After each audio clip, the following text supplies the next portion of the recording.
Good morning and welcome to the Unitarian Universalist Church of Pensacola. So nice to see you all here. Happy Easter. My name is Kate Wolverton and I go by the pronouns she and her. And good morning again. I am the Rev Maggie Lovins.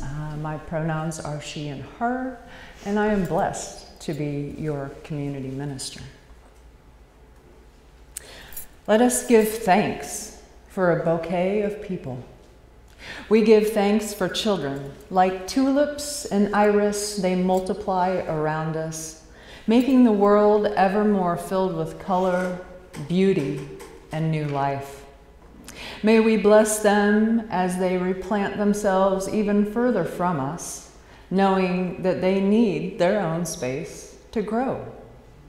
We give thanks for the generous friends, as constant in bloom as echinacea, and whose gifts lift up our bodies and spirits. We give thanks for feisty friends, as indomitable as geraniums, for continuous friends who, like bittersweet and ivy, hold on and never let go, and never can be gotten rid of. For crotchety friends, as prickly as rose bushes, their beauty a secret that is only discovered through careful gardening. For surprising friends who at first glance seem dour and then bloom into joy as quickly as Florencia. For funny friends, silly as snapdragons, and serious friends as complex as chrysanthemums. For comfortable friends, their gentle presence as soothing as the smell of sweet lilac. For stormy weather friends who stand by us in hard times like lily of the valley that cannot be deferred by shadow or shade. For old friends, nodding like sunflowers in the evening time, and young friends as coming as flocks. For friends as unpretentious as dogwood and persistent as pachnasha, as steadfast as azalea, and who, like snowdrops, can be counted on to see you through the winter and to remind you the spring always comes. For loving friends who wind around us like wisteria and embrace us despite our blights, wilts, and witherings. And finally, for forget-me-not friends, gone but never forgotten. Their beauty lives on in our memories and our hearts. For this bouquet of people who brighten our lives, each in their own way, we give thanks this day. So come, let us worship together in this flower-filled community, knowing that each of us is a different flower with unique colors, scents, and dimensions, and are just as loved and as cared for as any other. Amen, and let us worship together.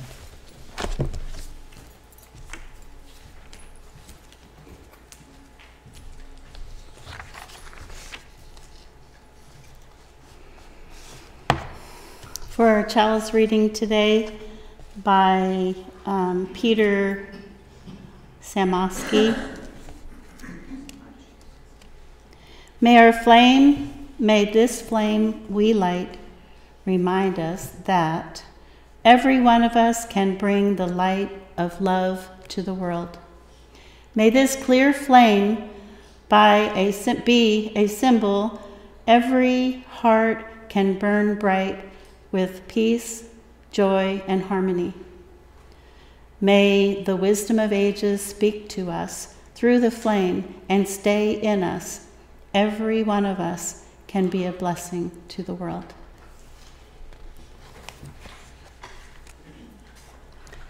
Please stand if you're able, and we will repeat our church covenant.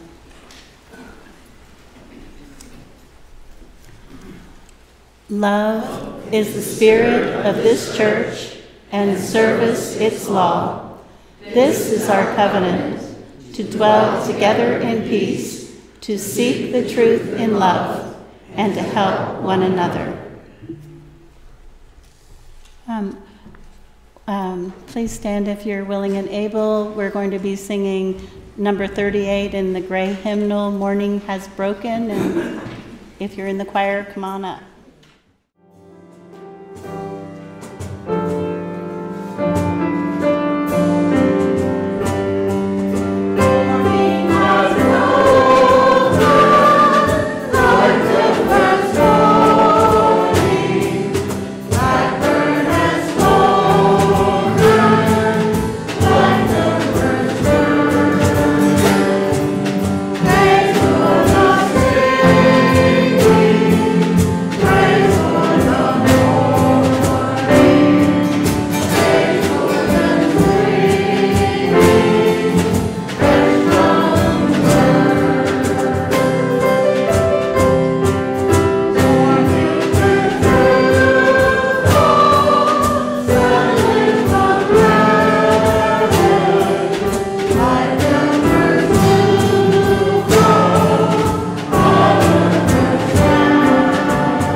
Please stand if you are able as we call in our directions.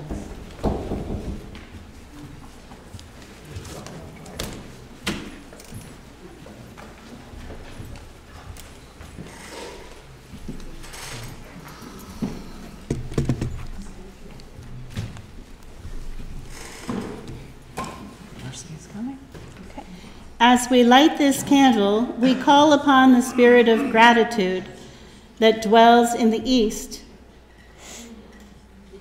You who have been depicted by a peaceful dove on the wings of change, we ask that you take residence in us and bless us with all the ways of gratitude.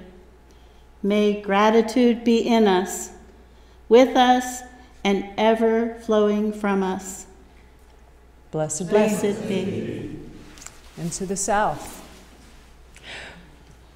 As we light this candle, we call upon the spirit of gratitude that dwells in the south.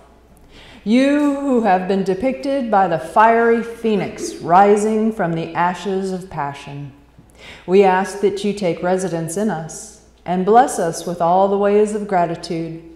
May gratitude be in us, with us, and ever flowing from us. Blessed be. And to the west. As we light this candle, we call upon the spirit of gratitude that dwells in the west. You who have been depicted by the gentle dolphin navigating the ebb and flow of the great oceans, we ask that you take residence in us and bless us with all the ways of gratitude. May gratitude be in us, with us, and ever flowing from us. Blessed be.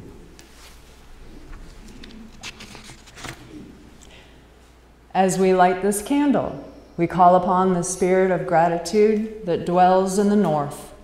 You who have been depicted by the vast rolling plains and great buffalo, we ask that you take residence in us and bless us with all the ways of gratitude. May gratitude be in us, with us and ever flowing from us. Blessed be. And we call, or let the gratitude flow inward and outward. Let the spirit of gratitude bring harmony to all around us and extend forever onward throughout the world to fill hearts of all sentient beings with love. Let the hearts and minds of all beings be filled with the grace of gratitude.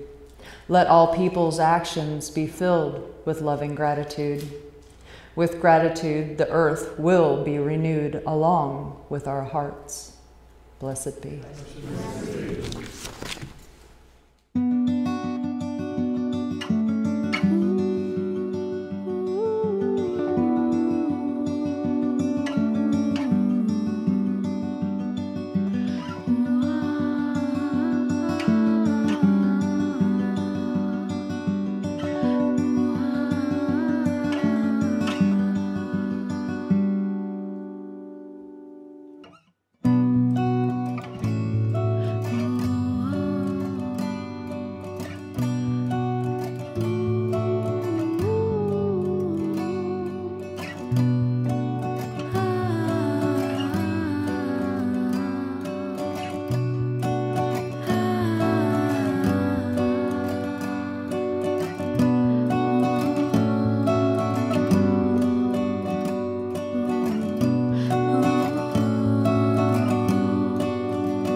Before we end our joys and concerns, I would like to light a candle today. Today is not just Easter or our flower communion. Today is also the Transgender Day of Remembrance. These words are by Reverend Jeremiah Sunshine. On this Transgender Day of Remembrance, we remember those who have been murdered while being who they are, those who face violence on a daily basis, those who have lost loved ones, and those who worry for their loved ones. May we come to a time where we cease to shame children around gender roles and expression, where we allow for freedom and exploration of identity and expression, and to a world that operates from love, especially when things are difficult and confusing. May all of us who live with the threat of violence find support, strength, community, hope, and safety from violence. May it be so. Now we will have our time for all ages. It's time to dye those eggs and hide them around the house for the anticipated egg hunt. As the kids dig into every nook and cranny to find those elegant eggs hidden by the Easter Bunny, have you ever wondered how this adorable, long-eared mammal became the Santa Claus of Easter? And thank you to Honor for that. We will now have a call and responsive reading for our flower communion blessing. This was created by Amy Zucker Morgenstern, someone that I was colleague with at the UUA. She's amazing. Your response will be, may our lives bloom like the flowers.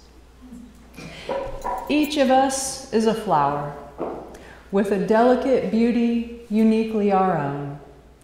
May we be like sunflowers, turning always towards the light. May our lives bloom like flowers. We may be like night blooming cirrus, only displaying our fragrant petals when it's dark, and we think no one can see. May our lives bloom like flowers. We may be hothouse flowers, far from our native lands, cautiously tended within a harsh and unfamiliar climate. May our lives bloom like flowers.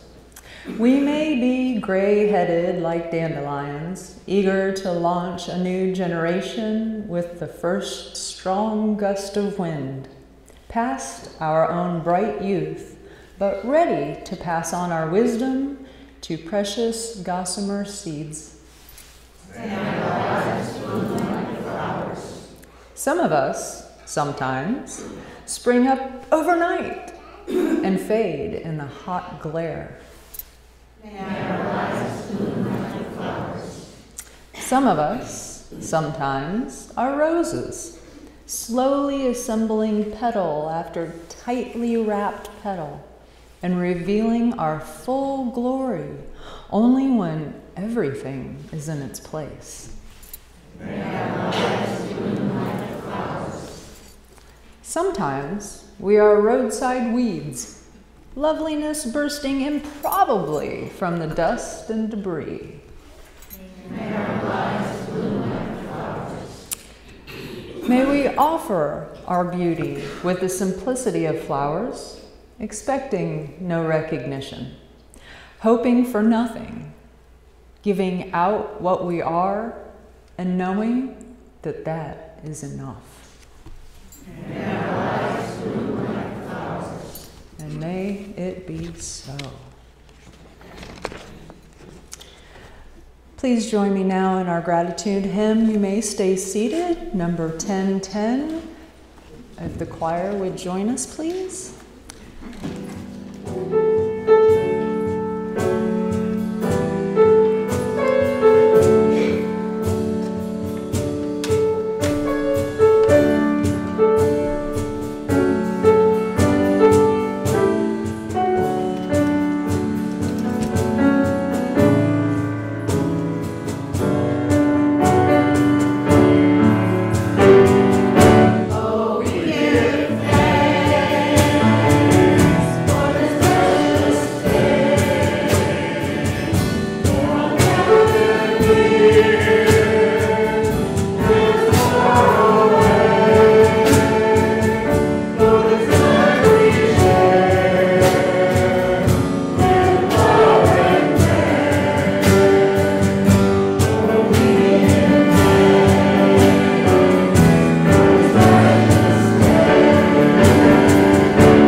Precious day it is.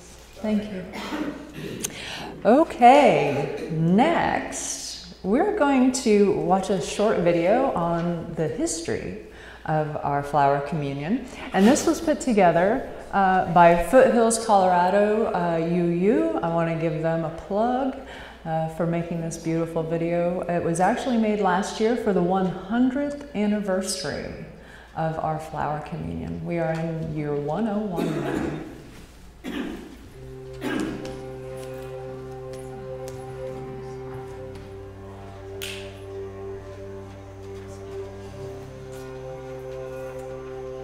Nearly 100 years ago, the Unitarian minister Norbert Capek offered his Czechoslovakian congregation permission to respond to their questions about how to be a community that welcomed rather than suppressed diversity.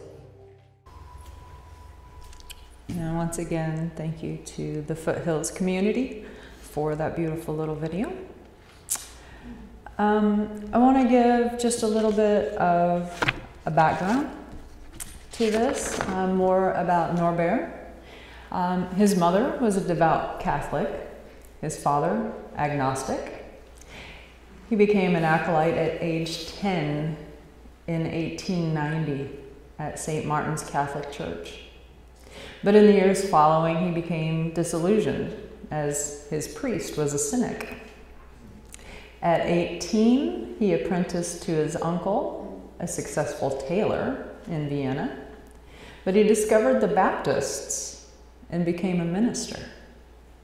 He founded almost a dozen churches. Can you imagine that? He founded a dozen churches from Ukraine to Budapest. But slowly his faith became much more liberal. He left Bohemia under government threat, and he was accepted to call a call to serve a Baptist church in New York City until one day in 1919. And on that day, he wrote in his diary, quote, "I cannot be a Baptist anymore, even in compromise. The fire of new desire, new worlds is burning inside of me." Norbert and his wife Maggie joined the Unitarian Church in New Jersey in 1921. And for the same reason a whole lot of us did, their kids liked the religious education program. Now that's the power of Sunday school teachers. World War I had ended in his home country, now independent. They returned to Czechoslovakia. His Unitarian church was the Prague Liberal Religious Fellowship. In just 20 years, his church had 3,200 members in Prague. The traditional Christian communion service of bread and wine just wasn't working, as you heard on the video, so he created this.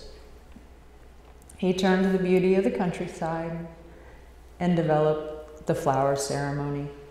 He was a visionary minister with a church way ahead of its time, a bold church with thinking way beyond its doors and beyond what anyone thought was possible. And it was a church that was willing to take chances and risks and make tough decisions and bearing the disappointment that came with those. They built a new way. First by building a church and then building that church up to serve the world. That is our church. That was Norbert's church. And for this, the Gestapo arrested him in 1942. The Nazis accused Norbert of listening to foreign broadcasts, and they sent him to Dachau, the concentration camp. Even in starvation and torture, he managed to find a way to hold a flower ceremony with his fellow prisoners, finding whatever flowers or weeds that they could in Dachau. They testified to a beauty larger than themselves and a love that would outlive them. The Nazis killed Norbert, but his spirit and his courage and his commitment, they live on today. And those qualities have now passed to us, making them real. His wife Maggie brought the flower ceremony to the Unitarian Church in Cambridge, Massachusetts in 1940. And what we are about to do is not a historical reenactment of something overdone, but it's an affirmation of our community with generations of struggle and ever-widening liberty. This flower ceremony, lovely though it is, isn't a diversion from reality and the ugliness of it. But it's a gentle fierceness that proclaims in the midst of these sinister days that there is always light and beauty to be found. We are not here to recall something that happened, but to remember something that is happening. To remember, to put it back together again. And in that remembering, may we put ourselves back together again. Each is a part of the body of this community. Out of many, the one. Today we celebrate this ritual of solemnity and joy. As Norbert asked his people to bring a flower to celebrate the beauty of the day, so shall we.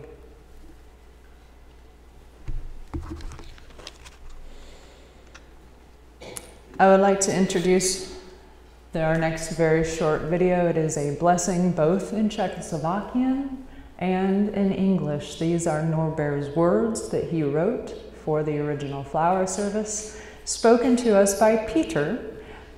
We had his chalice lighting today, who is the current minister of the Czechoslovakian UU.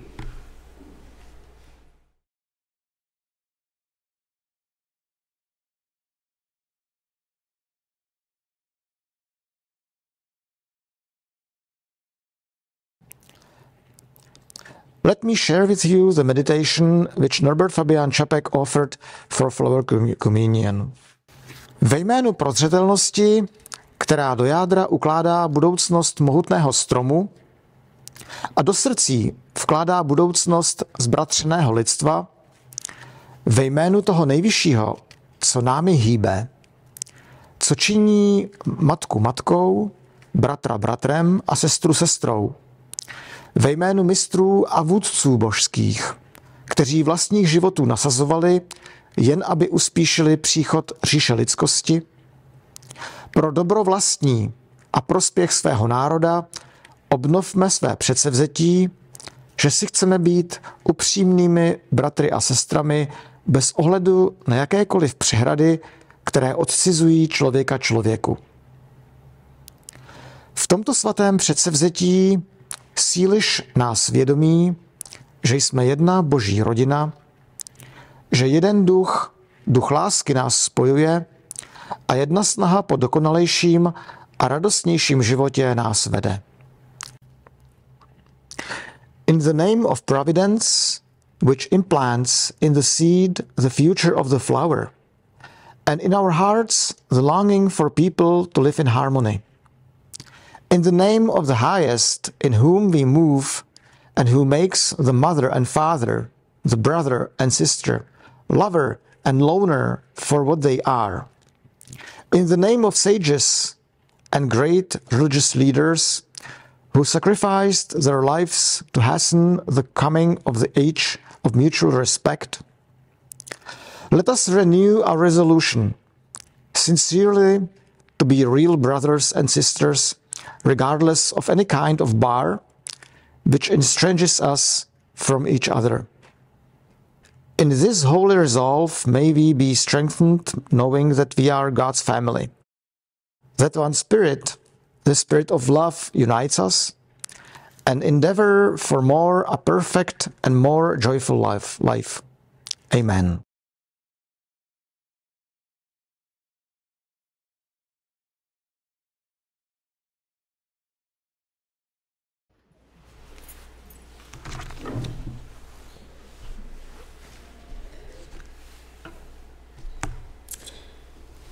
So I came in this morning, torn and perplexed by our theme and honestly the world at large. We are in the time of rolling away of the stone, of rebirth, renewal, recovenanting. And to me, all of that should point straight to hope. But I said I was torn and perplexed. So what in the world could I be torn about if we're in the time of hope?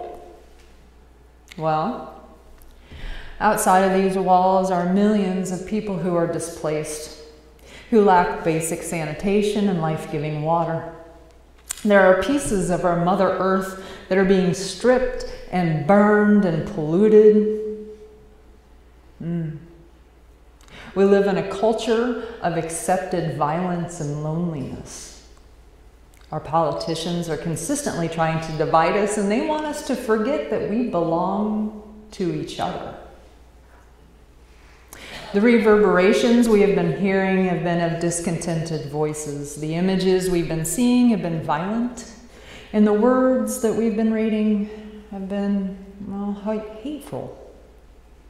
All of this has been wearying and discouraging and distracting. In our hearts, we have dreamt of love, and in our minds, we have created community. But this has been a sorry season of ill content. And it's most difficult for us dreamers. I could go on, but I won't, because I know you know of what I speak.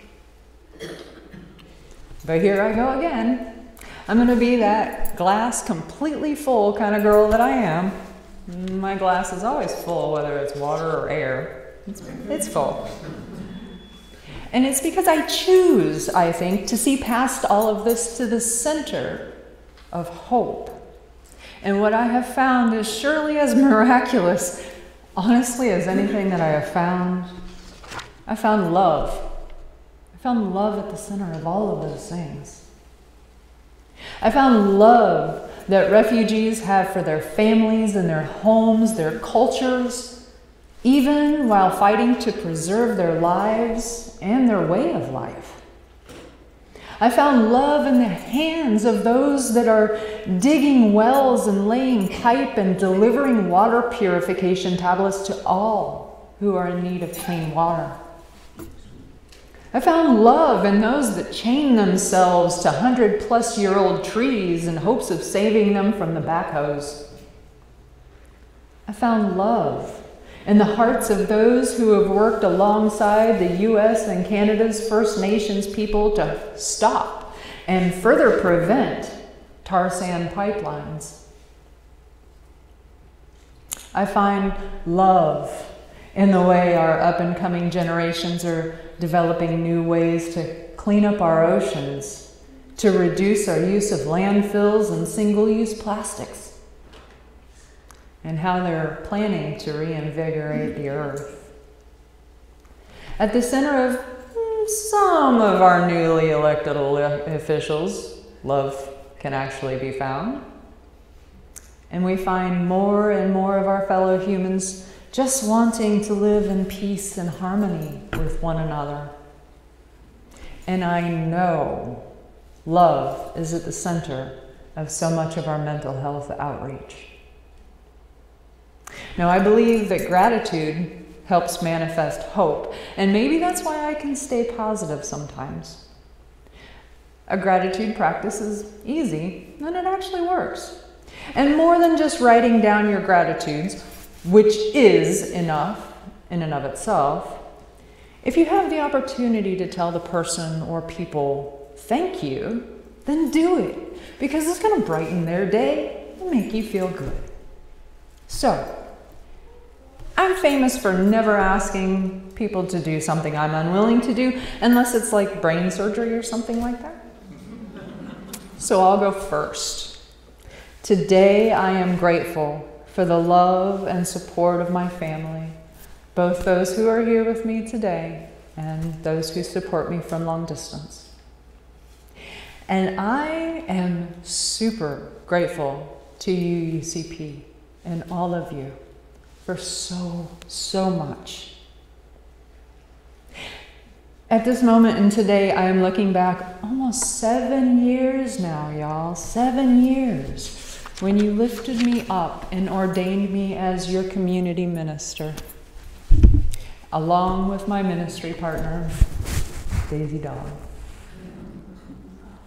You've accepted my quirks, my time away, you've been supported in my health challenges, and you love Daisy. These things fill up my cup of hope. I'm also grateful for my small ministry here in Pensacola, where I am able to hand out personal hygiene kits to those in need and, on occasion, lunches. I'll be doing another round of those kits soon, so if you want to donate any of those little soaps or bottles that you get from a hotel, I'll put them to good use. So let's remember, though, that today is a new day. This truly is an hour for hope and joy and gladness to be within us, and may a day such as this bring great change upon our person in some way. Let's be grateful for the doggedness of flowers and open ourselves to the long memories and wisdom that they hold. Often flowers grow despite miserable summers and horrifically long winters. Their often unexpected beauty greets us in unsuspecting places, as if there's an unknown grace that is stronger than our carelessness and our indifferences. But when we tend to our gardens with love and compassion, the reward can be so much more bountiful than its original effort. On a day like today, it's wise to combine our children and flowers, because the wonders and glories of yet to be filled by them, of hopes fulfilled if we tend our gardens and homes and countries with patience, compassion, long view wisdom, and love. Today can truly be a day of grace. May this great change come to live within us, and may we make our own corner of Mother Earth beautiful and a sanctuary of flowers, either physical or metaphorical. And may they help build our beloved community. May the peace of this season be with you as you make a difference in only the way that you can. And for that I say, blessed be and Ashe.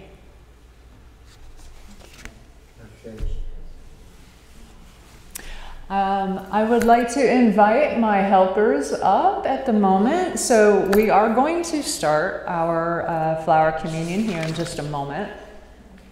So our instructions, we're going to go to the outside, process to the middle, where we will be given a flower by my helpers here. Thank you again. After your flower, come to the center and exchange that flower with your neighbor from the other side. Okay? So we're truly combining many hands and many hearts as we go through this service. And then process through the center aisle back down to your seats. May these flowers that bless our altar bless you as you go along your day.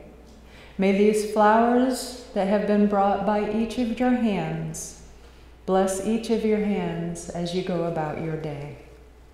May the remembrance of this community be with you in all of your days. May your flower brighten your day and brighten someone else's. Amen.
Thank you.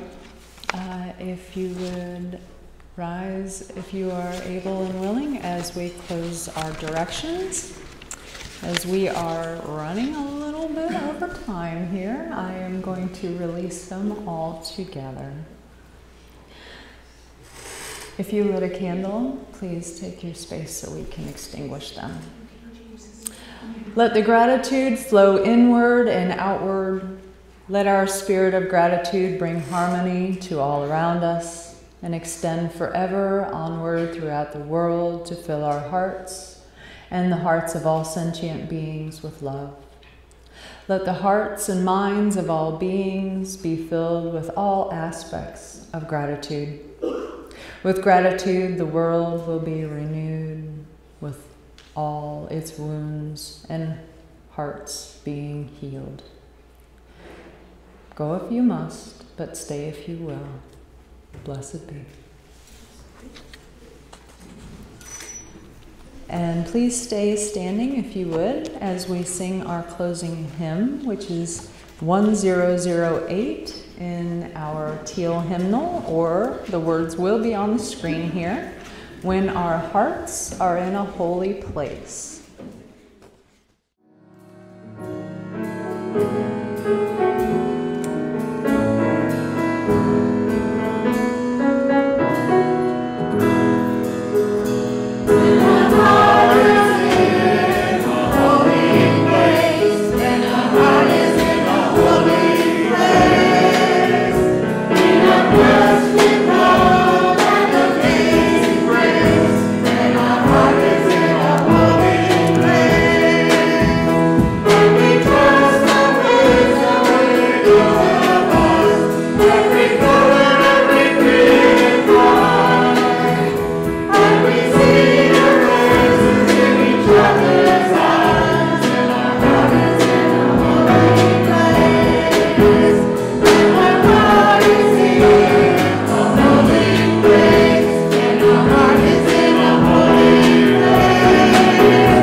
Before the benediction, I forgot to tell you that our flowers were blessed before our service, as we have our ingathering water has touched all of these flowers. So I do what, our ritual water is for our rituals. So just so you know, they were all blessed in the very beginning with our ingathering waters. We have entered into communion of flowers with joyful hearts. We have entered with reverent thoughts. It has taken long months beneath cold ground for these flowers to prepare their blooming. It has taken each of us long times of growth through sorrow and joy to prepare for our living now. The blooming season is short. The flowers stay only a brief time. We are travelers upon this earth, travelers throughout all brief lifetimes. Therefore, let our moments together be bountiful. Let us rejoice in our unique colors, aromas, and sounds. We have celebrated together in love, and that we take that love with us as we travel. And we take with us the memory of our golden hour together amongst the flowers. Go in peace. Have a great Easter Sunday and a blessed week. Thank you.